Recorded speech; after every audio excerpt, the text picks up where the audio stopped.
They'll think that we brought a very big basket from State House and we are doing things at the national and the county levels. When they said yesterday, it is no longer, we don't talk of parity. When done through our collective organization, work with us, we will work with you, and God bless you all. Thank you, Chair. Those were the conversations we had. And the issue is currently with the AG. And Your Excellency, thank you, without shadowing him, but our clergy and minister, Salim Ahiro, youth and women. How do we encourage the women economic empowerment, the environment? Ladies and gentlemen in the House are ready to support. And actually, with that old man, with that young. Earlier in the morning, I was instructed by Mama Rachel that I should come and welcome you, which I congratulate each and every one of you on our country. We can work together, create synergy. I don't know how to speak on tree planting, managing waste, and making sure that we take care of our environment. A beautiful banquet and breakfast for us. For breakfast, we have 2 buffet station distance. Also, we have the Your Excellency. We want to know who we have in of Nairobi. Okay, as we proceed, I'll request. I'm from Wasingishu County. Spouse to His Excellency Joshua And the 7 wonders of the world. Invitation, First Lady. Thank you. Barasa. I'm from Kakamega. And we are Wesley Rotich from Elgeyo Marakwet. Mama Rachel. Dilisha kidogo tujiite first spouses so that we can allow women to join. Otherwise, wako na woga. God bless you. Thank you. I know he has many things on his schedule for today.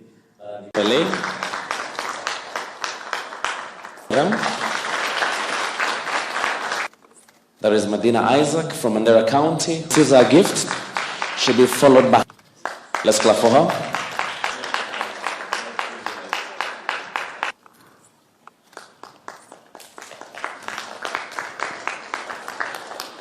Muraga Faisho is followed by our CEO, Secretary High Excellency American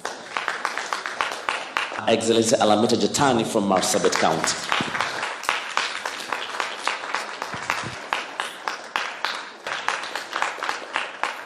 MH Siri from Baringo County, followed by High Excellency Lilian Atembea from Tran Kimandi from Kembu County, from Nyandaro County. Thank you. Grace Carey from Nyandaro will be followed by again, will be followed by High Excellency Grace. Oh, she's already here. Oh, thank you. Dina Isaac from Madera,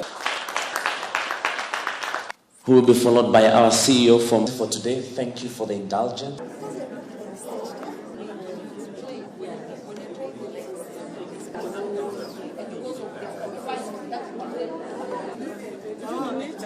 Or people in the recovery centers, they are also doing this, be able to do something. So it is so therapeutic. You know, we are there as spouses, and sometimes we may not be very sure about our place, because you see, for the spouse that was elected, they actually know that their name was on the ballot paper.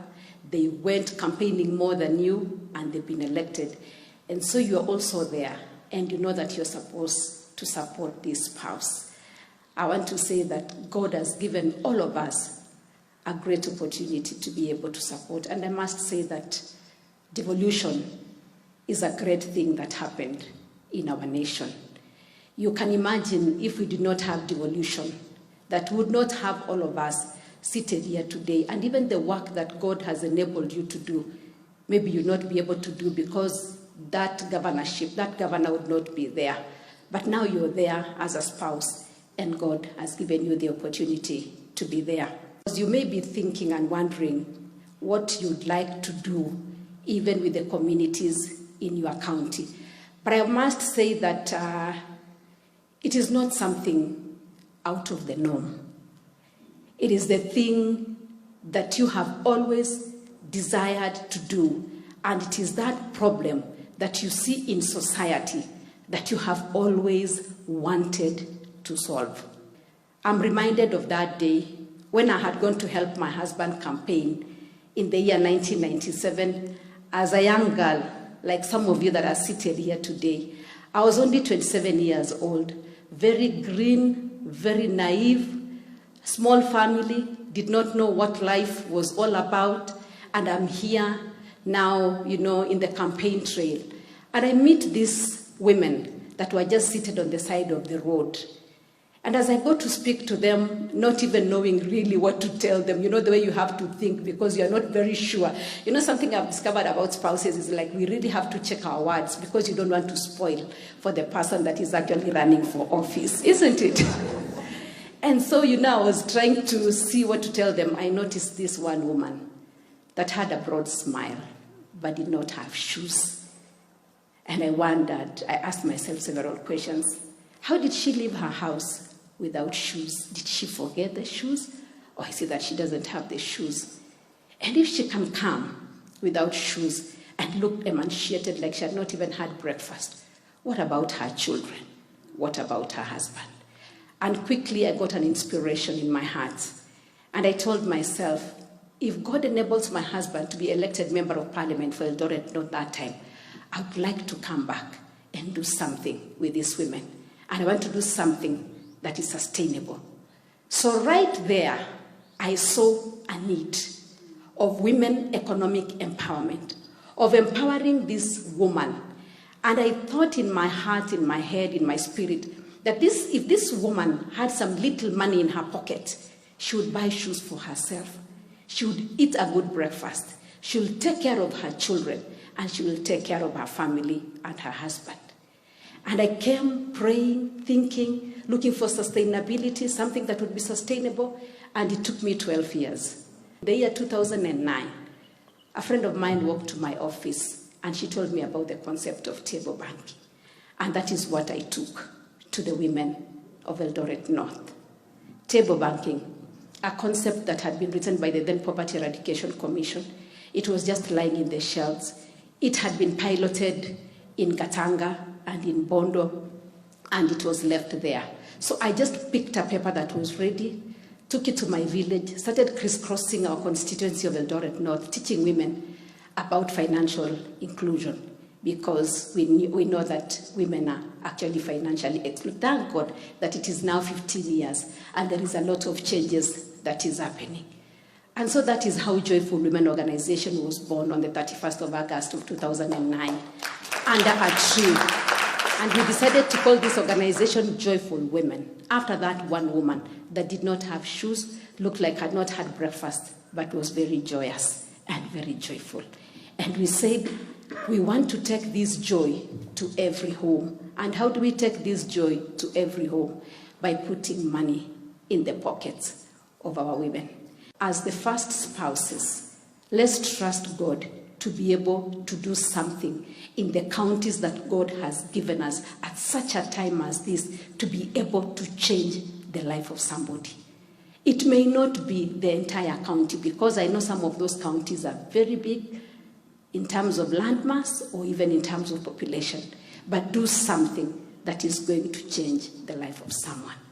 And so now that God has blessed me and, my husband to be in this office, I would like just to suggest one or two things that we can do together, even as we continue to support the work that you do as first spouses. When I went to Kakamega during my birthday in November last year, I adopted the Kakamega Forest. Why Kakamega Forest? They say charity begins at home. I was born in Kakamega County many years ago. That is the place that I ate from, I drank from, I sheltered from. I went to school in Kakamega County.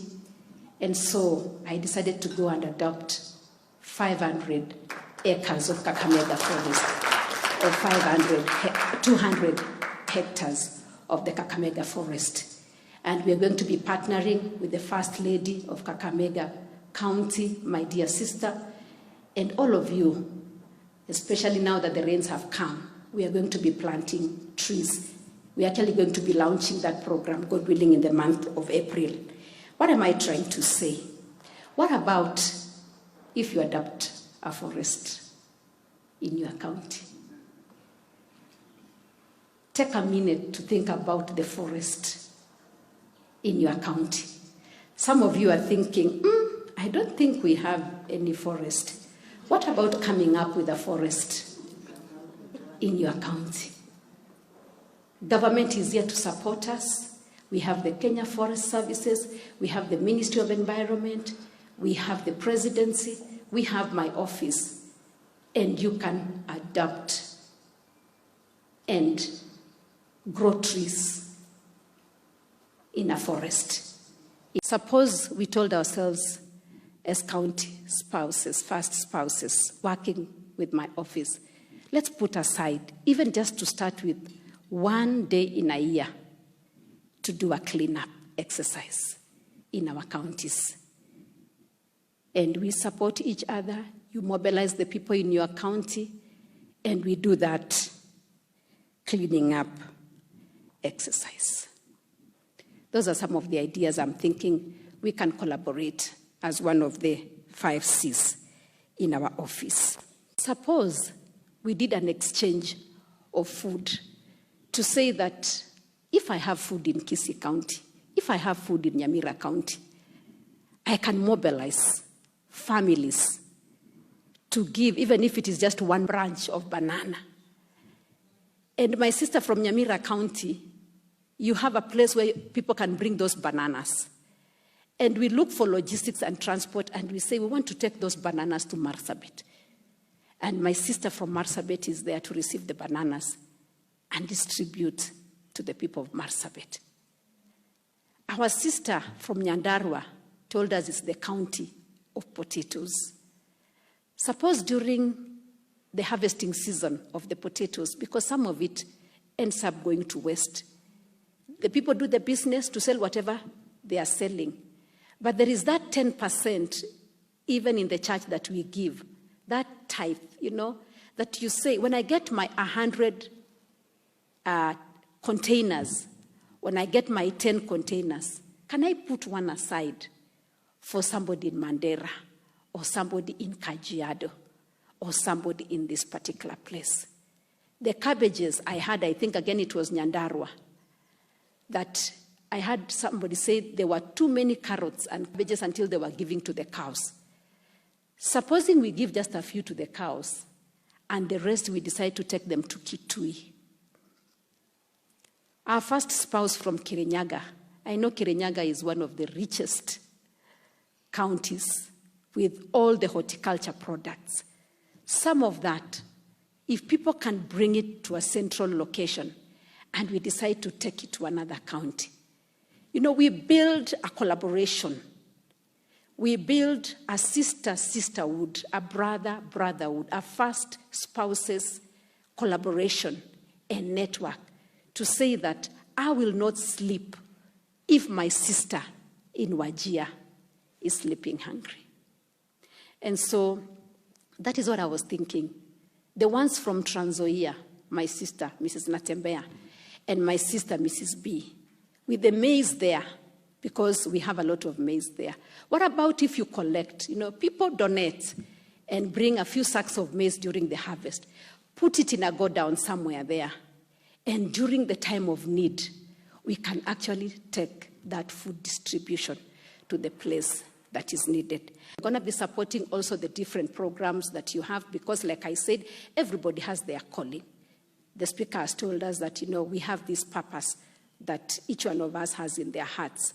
In whatever you're doing, would like just to support your work and to say that we want to walk with you this journey, even as we do the things that we do, even in our office here, we also want to really know what you're doing and be able to support. But one of the things, as the president has told us, let us plant and grow trees, because that is something that is affecting everybody. The issues of environment and climate change is a reality.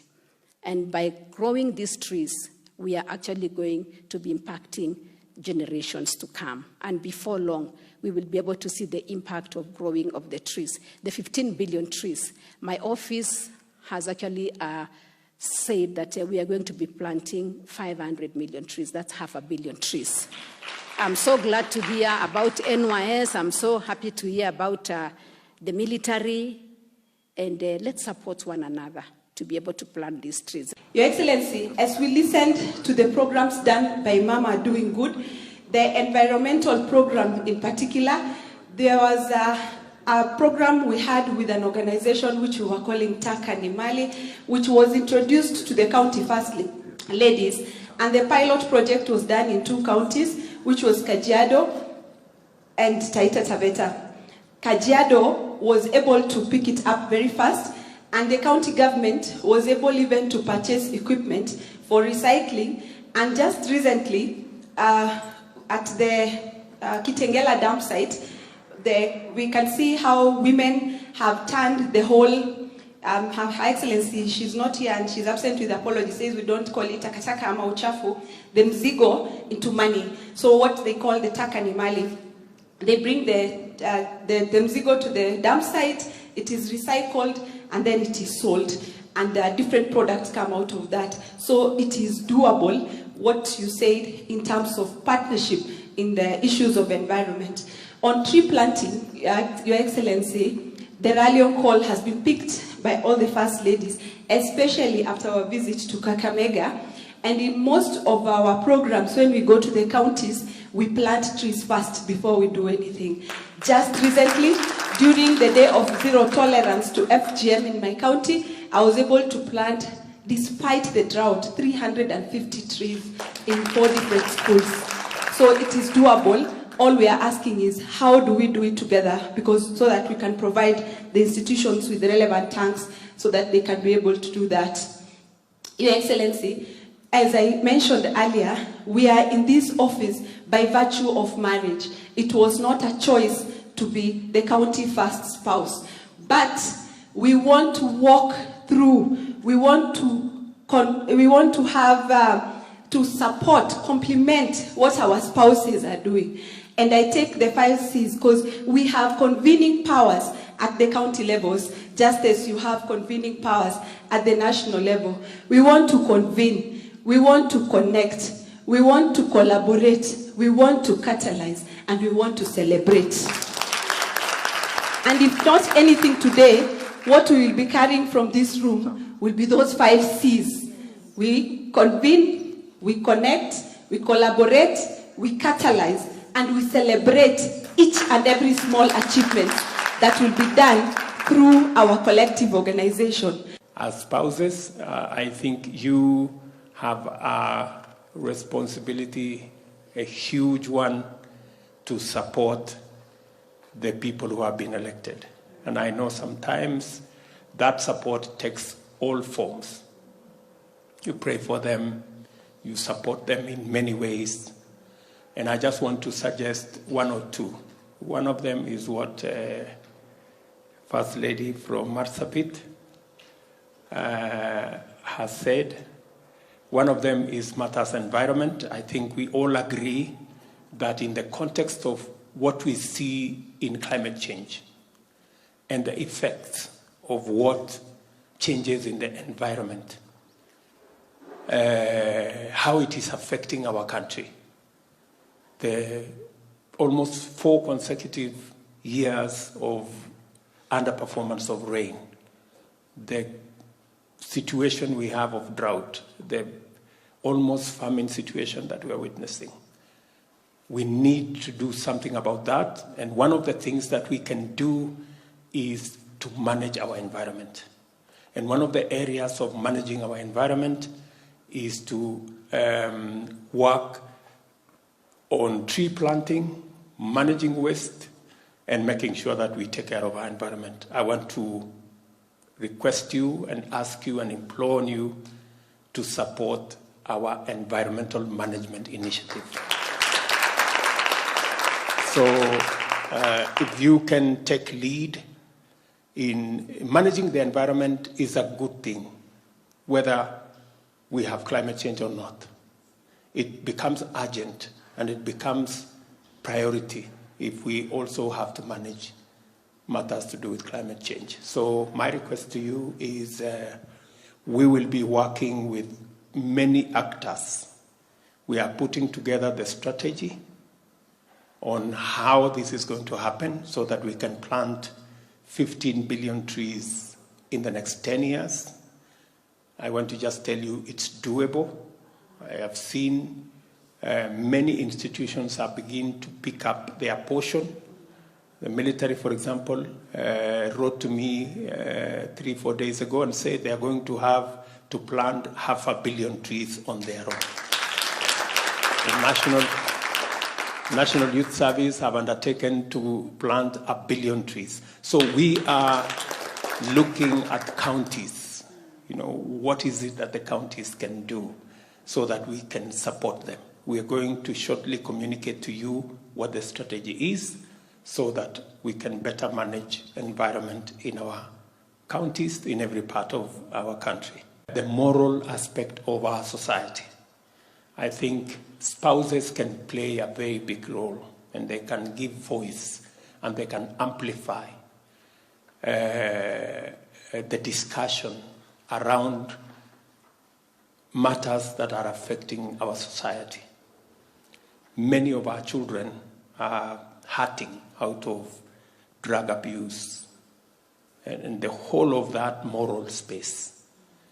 I'm really requesting you as spouses of the most powerful people in our counties to bring your voice to bear so that we can address ourselves to what is happening to our children. Deal with the effects of alcohol, drug abuse, and as been said here, FGM, and the whole of that space. So again, if we can work in a concerted manner to deal with that challenge, it would really bring a lot of value to what we are doing as a country. We are reforming the whole space around empowering women financially. I recently changed the manner of delivery of credit to women using our Women Enterprise Fund. I have in this budget the affirmative action finances by our women members of parliament. We have added 1 billion shillings to them so that they can reach more women. We have also increased financing out of the Women Enterprise Fund from 5 billion to 13 billion. We're going to, and we want to deliver that on a technology platform so that we eliminate bureaucracy, we eliminate having to know anybody, or we eliminate favoritism so that we can use the experience built out of financial engagement by different women groups, by different women to access credit to them so that they can become the players that they should be in our financial space. So again, I will welcome your participation, your contribution, your support, and your voice on especially women empowerment. And that can be done even by the male spouses. It's good for, I think it's amplified when men speak about women issues. I think it carries much more weight and carries a lot of legitimacy with it.